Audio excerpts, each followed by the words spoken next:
नमस्कार, वंदे मातरम। दोस्तों, स्वागत है आप सबका सैनिक पाठशाला में। आज के इस वीडियो में जो महत्वपूर्ण जानकारियां मैं लेकर आया हूं दोस्तों, जैसे आप बोर्ड पर देख पा रहे हैं। तो चलिए आगे बढ़ेंगे। आगे बढ़ने से पहले मेरा हमेशा की तरह आप सबसे आग्रह है दोस्तों, अगर सैनिक पाठशाला चैनल का वीडियो आप पहली बार देख रहे हैं या अभी तक चैनल को सब्सक्राइब नहीं किया है तो चैनल के साथ जुड़े रहने के लिए, इसका हिस्सा बने रहने के लिए चैनल को सब्सक्राइब जरूर करें। तो चलिए आगे बढ़ते हैं। सबसे पहली जानकारी, जैसे आप देख पा रहे हैं दोस्तों, अभी भी मिल रहा है एंट्री लेवल पे का फायदा 1 जनवरी 2006 से आपके रिटायरमेंट के डेट तक, यानी कि एंट्री लेवल पे वो पेमेंट, वो बढ़ोतरी जो 1 जनवरी 2006 से लागू है और सिपाहियों को लागू है। दोस्तों, आपको मैं आज क्वार्टरली स्लिप दिखा करके, दो अलग अलग क्वार्टरली स्लिप दिखा करके समझाऊंगा कि किस क्वार्टरली स्लिप को आपको देखना है। आपको थोड़ा याद होगा दोस्तों, पहले एक क्वार्टरली स्लिप आया करता था जो हर 3 महीने में हमें हमारा पेमेंट से पहले आता था। उसी क्वार्टरली स्लिप के साथ लेखा जोखा करके, उसी में कैलकुलेशन करके हमें पेमेंट मिलता था कैश में। तो उस क्वार्टरली स्लिप में कौन सा क्वार्टरली स्लिप में देखना है, कैसे देखना है, आपको पता चलेगा। आज मैं आपको दो क्वार्टरली स्लिप को कंपेयर करके समझाऊंगा कि कैसे आपको एंट्री लेवल पे मिल सकता है। चलिए क्वार्टरली स्लिप देख लेते हैं। इस क्वार्टरली स्लिप में दोस्तों आप एक सिपाही राकेश कुमार जी का ये क्वार्टरली स्लिप देख पा रहे हैं, जिसमें 1 जनवरी 2006 के डेट में उनका बेसिक पे 3460 में फिक्स किया गया था। अगर 3460 में अगर उनको बेसिक पे मिला है 1 जनवरी 2006 में, तो उनको एंट्री लेवल पे लागू होना चाहिए, क्योंकि 6460 रुपए से कम में जिनका भी बेसिक पे फिक्स हुआ है उनको जो है एंट्री लेवल पे मिलना चाहिए। लेकिन इनको लागू नहीं है। कैसे लागू नहीं है आगे मैं आपको समझाऊंगा दोस्तों। इसके बाद दूसरा और एक मैं आपको क्वार्टरली स्लिप दिखाता हूं, उसको दिखा करके आपको आसानी से समझ में आ जाएगा। उसको देखते हैं दोस्तों। अब ये वाला जो क्वार्टरली स्लिप आप देख पा रहे हैं, इस वाले क्वार्टर स्लिप में आप देखिए, इस वाले में आप देख पा रहे हैं 1 जनवरी 2006 के डेट में सिपाही विजय जी को जो है फिक्सेशन दिया गया 6250 में, लेकिन इनको लागू है। पहले जिनका आपने क्वार्टरली स्लिप देखा उनका था 3460, फिर भी उनको लागू नहीं है। लागू है, कैसे लागू है चलिए समझते हैं। अब ये जो क्वार्टरली स्लिप आप देख पा रहे हैं दोस्तों, नवंबर 2008 का है, ये देखिए। और आपको अगर ध्यान होगा तो छठा पे कमीशन को सितंबर 2008 में लागू किया गया था, और ये जो क्वार्टरली स्लिप निकाला गया है ये छठे पे कमीशन को लागू करने के बाद का रिवाइज्ड बेसिक पे के साथ जारी किया गया क्वार्टरली स्लिप है दोस्तों, 6250 रुपए। अब दूसरा, पहले जो आपने देखा था उसको दोबारा से देखते हैं और उसको देख करके आपको समझाता हूं दोस्तों। अब ये वाला जो क्वार्टरली स्लिप आपने अभी देखा दोस्तों, इस क्वार्टरली स्लिप में है तो 3460 रुपए, और वो भी 1 जनवरी 2006 का ही है। लेकिन बावजूद इनको लागू क्यों नहीं है, क्योंकि अगस्त 2006 का है, तब छठा पे कमीशन डिक्लेयर हुआ ही नहीं था। तो कई सारे पेंशनर्स जो हैं ये वाला अपना क्वार्टरली स्लिप देख करके सोचते हैं कि उनको भी एंट्री लेवल पे लागू होगा, लेकिन नहीं। छठा पे कमीशन लागू हो जाने के बाद का नवंबर 2008 या उसके बाद का कोई क्वार्टरली स्लिप आपको निकाल करके देखना होगा जिसमें 1 जनवरी 2006 का आपका बेसिक पे मेंशन किया गया हो। अगर वो 6460 से कम है तभी आपको एंट्री लेवल पे लागू है। लेकिन अगर पहले वाला देखेंगे, जैसे ये अगर 2006 का है या 2007 का आप देखेंगे या सितंबर 2008 से पहले का कभी कभी आप अगर क्वार्टरली स्लिप देख करके ये सोचेंगे कि मेरा तो 6460 से कम मिल रहा था तो मुझे एंट्री लेवल पे लागू होगा, तो वो लागू नहीं होगा दोस्तों। चलिए आगे बढ़ते हैं अगली जानकारी की ओर दोस्तों। आपको हुआ 18 महीने का डीआर फ्रीज का डबल घाटा। जी हाँ, कुछ पेंशनर्स हैं जिनको डबल घाटा हुआ है, या तो फिर यूं कहूं कि अगर बाई चांस 18 महीने का डीएडीआर मिलता है तो उनको डबल फायदा होगा।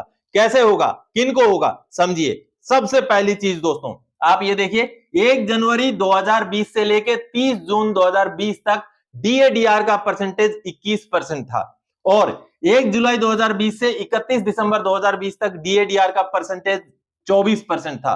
और दोस्तों 1 जनवरी 2021 से 30 जून 2021 तक 28% था, जो कुल मिला के 11% होता है, और उस समय में हमें मिला है 17% के रेट में। यानी कि ये जो कटौती हुई है इसका घाटा, डबल घाटा किनको हुआ है उनको मैं समझाता हूं दोस्तों, कि इस समय में ये जो बढ़ा हुआ रेट है वो हमें नहीं दिया गया और सीधे 31% से शुरू किया गया जुलाई 2021 से।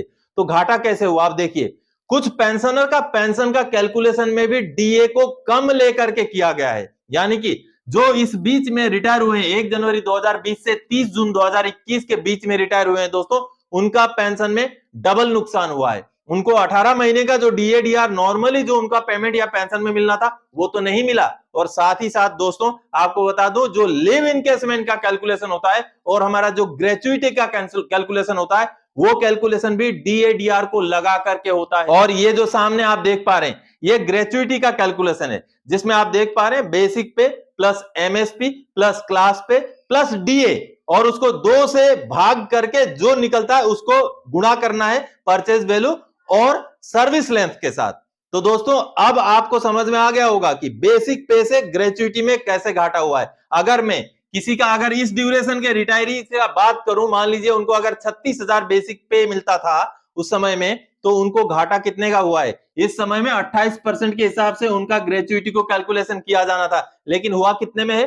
17% में है। तो उनको जो DADR नहीं मिला 18 महीने का फ्रीज किया हुआ वो तो अलग है, लेकिन ग्रेच्युइटी में इस तरीके से घाटा हुआ। और अगर 36,000 बेसिक पे वाले की मैं बात करूं दोस्तों, तो उनको कुल घाटा हुआ है 43,560 रुपए का ग्रेच्युइटी के अंदर। और जो लिव इनकेसमेंट ये सामने जो देख पा रहे हैं, ये लिव इनकेसमेंट का कैलकुलेशन है, जिसमें आपका बेसिक पे प्लस आपका उसी बेसिक पे का DA जोड़ा जाएगा, उसको 30 से डिवाइड किया जाएगा, और जितने आपके दिन हैं इनकेसमेंट के, मान लीजिए कोई 250 दिन करके आता है, कोई 300 दिन जमा करके आता है, और अगर किसी ने 300 दिन जमा किया है दोस्तों, तो इस कैलकुलेशन के हिसाब से 36,000 रुपए बेसिक पे पाने वाले जो एम्प्लॉय है, जो इस समय में अगर रिटायर हुए हैं, तो उनको घाटा हुआ है कुल मिलाकर के 39,600 रुपए का, जो लिव एनकेसमेंट का कैलकुलेशन में। तो देखिए किस तरीके से डबल नहीं ट्रिपल घाटा उनको हुआ है। एक ग्रेच्युइटी में हुआ है, एक लिव एनकेसमेंट का कैलकुलेशन में हुआ है, और एक 18 महीने का जो फ्रीज किया गया, ये इस समय का फ्रीज किया गया जो बढ़ोतरी है, उसमें भी घाटा हुआ है। तो देखिए ज्यादा घाटा किनको हुआ है। चलिए अगली जानकारी की ओर आगे बढ़ते हैं दोस्तों। रिकॉर्ड से MSCP का पार्ट 2 ऑर्डर भेजा PAOR, देखें कैसे मिलता है MSCP का फायदा। जी हां दोस्तों, रिकॉर्ड ऑफिस ने पार्ट 2 ऑर्डर के साथ PAOR भेज दिया है। MSCP का केस पार्ट 2 ऑर्डर हो चुका था, लेकिन फिर भी उनको MSCP का फायदा नहीं मिला था, तो अब उन्होंने रिकॉर्ड ऑफिस ने भेज दिया है PAOR। आपको पार्ट 2 ऑर्डर का कॉपी दिखाता हूं और साथ ही साथ लेटर भी दिखाता हूं, दोनों देख लेते हैं। अब ये जो लेटर देख पा रहे दोस्तों, रिकॉर्ड ऑफिस ने PAOR को लिखा है, और CP ग्राम्स का ग्रीवेंस के बाद ये लिखा गया है। और इस लेटर में सबसे महत्वपूर्ण बात यह है दोस्तों कि पेंशनर का MSCP का पार्ट 2 ऑर्डर हो चुका था, लेकिन बावजूद इसके इनको MSCP के हिसाब से पेंशन नहीं मिल रहा था। तो जब जाकर के पेंशनर ने CP ग्राम्स में ग्रीवेंस डाला, तो ये कार्रवाई हुआ है। 17 फरवरी का आप लेटर देख पा रहे हैं दोस्तों, और आपको मैं आगे पार्ट 2 ऑर्डर भी दिखाऊंगा कि किस तरीके से आपका भी अगर पार्ट 2 ऑर्डर होगा रिकॉर्ड ऑफिस द्वारा, तब जाकर के आपका MSCP आपको मिल पाएगा। और इसमें रिकॉर्ड ऑफिस ने PAOR को बोला है कि आप पार्ट 2 ऑर्डर चेक कीजिए, ताकि हम पेंशनर का LPC कम डाटा शीट प्रोसेस कर सकें, ताकि स्पर्श के द्वारा जो है उनको MSCP का फायदा दिया जा सके। आगे मैं आपको पार्ट ऑर्डर का कॉपी है वो दिखाता हूं। ये देखिए, ये रहा वो पार्ट ऑर्डर का कॉपी, और जैसे आप देख पा रहे हैं ये पार्ट ऑर्डर 2020 में ही हो चुका था। एनी सीरीज का पार्ट ऑर्डर है रिकॉर्ड ऑफिस का। ये आप देख पा रहे हैं पेंशनर का डिटेल्स, उनको MSCP हवलदार ग्रेड का MSCP मिलना था, जो नहीं मिल रहा था। तो अब जाकर के रिकॉर्ड ऑफिस ने पेंशनर का ग्रीवेंस के बाद पार्ट 2 ऑर्डर के कॉपी के साथ PAOR को केस प्रोसेस किया है, और उनको बोला है कि हम LPC कम डाटा शीट पेंशनर का प्रोसेस करेंगे स्पर्श के द्वारा, ताकि उनको MSCP के हिसाब से पेंशन में फायदा मिल सके। तो आप सबने देखा दोस्तों, कई सारे ऐसे पेंशनर्स हैं जिनका पार्ट ऑर्डर होने के बावजूद भी MSCP नहीं मिला है, तो आपको उसके लिए लगना पड़ेगा, CP ग्राम्स में ग्रीवेंस डालना पड़ेगा। चलिए अगली जानकारी दोस्तों, वाह, पूर्व सैनिकों और वीर नारियों के लिए 40 लाख का इंश्योरेंस कवर और भी गजब की सुविधाएं। जी हां दोस्तों, एक बैंक ने यह सुविधा शुरुआत की है, जिसमें 40 लाख रुपए का आपको इंश्योरेंस कवर दिया गया है, और सिर्फ पूर्व सैनिकों को नहीं, वीर नारियों को भी दिया गया। और भी कई सारे फैसिलिटीज हैं। एक लेटर जारी हुआ है, सर्कुलेट हुआ है, उस लेटर को देख के समझते हैं। अब दोस्तों, ये बैंक ऑफ बड़ौदा द्वारा लिखा गया लेटर है। बैंक ऑफ बड़ौदा ने प्रेसिडेंट एक्स सर्विसमैन एसोसिएशन बेलगाम डिस्ट्रिक्ट को लिखा है। 8 फरवरी 2024 का लेटर है। इस लेटर में बैंक ऑफ बड़ौदा द्वारा जो डिफेंस पेंशनर हैं या जो वीर नारी हैं, उनको क्या क्या फैसिलिटीज हैं उसके बारे में जानकारी दी है दोस्तों, और गजब की फैसिलिटीज हैं। अगर अभी के डेट में मैं बोलूं तो ये जो फैसिलिटीज, ये जो अमाउंट जो है इंश्योरेंस दिया गया है, ये कहीं ना कहीं सबसे ऊपर का अमाउंट है। आपको मैं दिखाता हूं, जो पेंशनर जो स्पर्श से भी पेंशन ले रहे हैं, आप यहां पर देख पा रहे हैं सब कुछ लिखा हुआ है, जिसमें बैंक ने ये बोला है, bank of Baroda offers an exclusive Baroda defence salary package, यानी कि बड़ौदा बैंक का डिफेंस सैलरी पैकेज है ये। Serving and ex serviceman which in unmatched by any public और प्राइवेट सेक्टर बैंक, यानी कि बाकी कोई भी प्राइवेट सेक्टर या पब्लिक बैंक से ज्यादा है दोस्तों। और ये आपको बता दूं, स्पर्श माइग्रेटेड पेंशनर्स के भी लिए है। आप देखिए, every branch of bank Baroda has been designed as Sparsh facilitation centre for all veterans, यानी कि स्पर्श का काम भी बैंक ऑफ बड़ौदा में किया जाएगा, ऐसी जानकारी यहां दी गई है। और फैसिलिटीज क्या है देखिए, जीरो बैलेंस अकाउंट, आपका अकाउंट जीरो बैलेंस में भी खुलेगा।